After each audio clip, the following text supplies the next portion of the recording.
Olá pessoal, bom dia. Estamos começando aí mais uma aula de História e Cultura Afro-Indígena no Brasil. Vamos à nossa terceira aula aí falando sobre quilombos. Dessa vez falaremos sobre o Quilombo dos Palmares, né, o quilombo mais conhecido, né, o mais emblemático, o que mais durou, né, Quilombo dos Palmares. Todo mundo já ouviu falar sobre Palmares, tá? Fica localizado, eu digo fica porque ele ainda está lá, para quem quiser fazer, quem tiver a oportunidade de fazer uma visita, né? Fica lá para os lados de Maceió, ele está lá na Serra da Barriga, tá? Na verdade, faziam parte, né, de Palmares 12 quilombos, né, 12 quilombos juntos ali, num total de 200 quilômetros quadrados, é muita terra, faziam ali Palmares, era uma pequena cidade, né? Eram faladas diversas línguas dentro de Palmares. Isso abraça o que eu falei na nossa última aula, né? Evidente que você tem aí as línguas africanas, né? Você tem diversas línguas africanas faladas, mas você também vai ter o português e também o indígena, né? As línguas indígenas, né? Lembremos aí que eu falei que dentro de um quilombo não só viviam pessoas de etnia africana, né? Você tinha pessoas indígenas, você tinha portugueses, muitos foragidos. O indígena, eu expliquei para vocês que o indígena, uma vez que ele tem algum problema na tribo, muito dificilmente ele é aceito novamente, então era um caminho também, tá? Bom, Palmares resiste a ataques, né, de 1650 a 1678, diversos ataques, diversas expedições punitivas, portugueses, holandeses, né? E Palmares resistindo, né? Palmares consegue resistir por bastante tempo, tá? Em 1678 você tem aí essa figura, né, de extrema importância, que é Ganga Zumba, tá? Ganga Zumba é o líder de Palmares, tá? Ele ali que, lembrando mais uma vez, né, no Quilombo você não tem uma ditadura, né? É algo mais voltado para uma situação mais diplomática, né? Você tem um líder, mas ele depende de outros para poder tomar decisões, né? Geralmente é um homem muito carismático, que ele consegue unir os clãs, né, numa conversa e aí tocando o rumo, né, do quilombo. Então, em 1678 você tem Ganga Zumba, tá?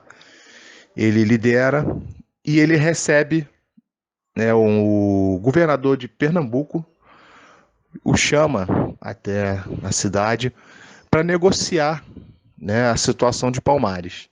Ele vai, os livros nos contam que ele chega em Pernambuco ali, em Recife, de forma grandiosa, né, como um rei chegaria, né, como realmente uma grande entidade. Ele chega ali, né, e de fato se encontra com esse governador de Pernambuco, e o governador propõe a Ganga Zumba o seguinte, né? Ele pede que Ganga Zumba entregue os refugiados de Palmares, né? Lembrando que Palmares já tem vários anos, e ele propõe que os que nasceram em Palmares, né? Os homens e mulheres que nasceram em Palmares, que seriam livres, né? Ele fala isso com Ganga Zumba, e viveriam todos bem, né? Essa é a proposta que o governador de Pernambuco faz para Ganga Zumba. Ganga Zumba acha interessante e ele volta, né, com um pensamento positivo em relação à proposta desse governador pernambucano. Ao chegar em Palmares, Ganga Zumba é assassinado, né? Ele é envenenado e tudo indica que Zumbi estava envolvido nessa situação, tá? Tanto é que Zumbi assume, assim que Ganga Zumba morre, Zumbi assume, tá? Existe uma lenda Eu digo lenda porque não é oficial, né, que tanto o Gangazumba quanto o Zumbi eram de uma realeza africana, tá? Isso é só uma curiosidade. Então o Zumbi assume, né? Zumbi é bem diferente de Gangazumba. Zumbi é guerreiro, tá? É um homem muito inteligente, tá? Zumbi ele não, Zumbi ele falava latim, né? Se não me engano, em português. Ele foi educado por um padre, tá? Mas isso também fica mais como uma curiosidade.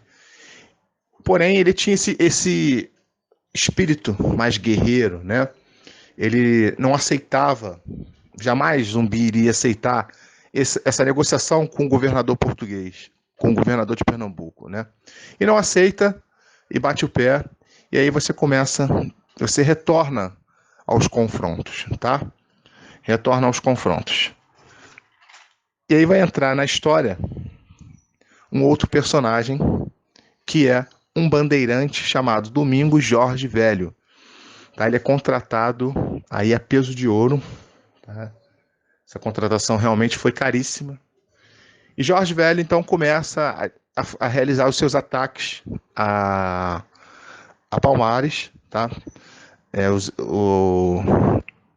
Os livros contam, né, que ele chega em Palmares com 6.000 soldados treinados, tá? E começam os combates, e aí, enfim, Palmares cai. Palmares não resiste à liderança de Domingos Jorge Velho, que era um bandeirante extremamente experiente, né? Então ele consegue vencer. Porém, Zumbi foge. Zumbi dos Palmares foge, né? E fica um tempo foragido, tá? Até que é capturado. Era de extrema importância para o governador e os portugueses ali que Zumbi fosse morto, porque Zumbi passa a ser um símbolo de resistência. Zumbi passa a ser ele se torna um mito. As pessoas começam a acreditar de fato, que Zumbi é imortal, né? Então, deixa eu ver aqui que eu coloquei a data. De 1695, 20 de novembro, né, que hoje é o Dia da Consciência Negra, justamente pela morte de Zumbi. Em 20 de novembro de 1695, Zumbi é capturado, tá, e decapitado, e sua cabeça é deixada no centro de Recife para que, né, aquele mito fosse apagado, né? Porque as pessoas realmente acreditavam que Zumbi era um ser sobrenatural. Lembre-se, né? Veja, nós estamos falando do século XVII. Né? Então, ainda existia muito da fantasia. Né? Então, as pessoas realmente acreditavam que Zumbi era um ser imortal.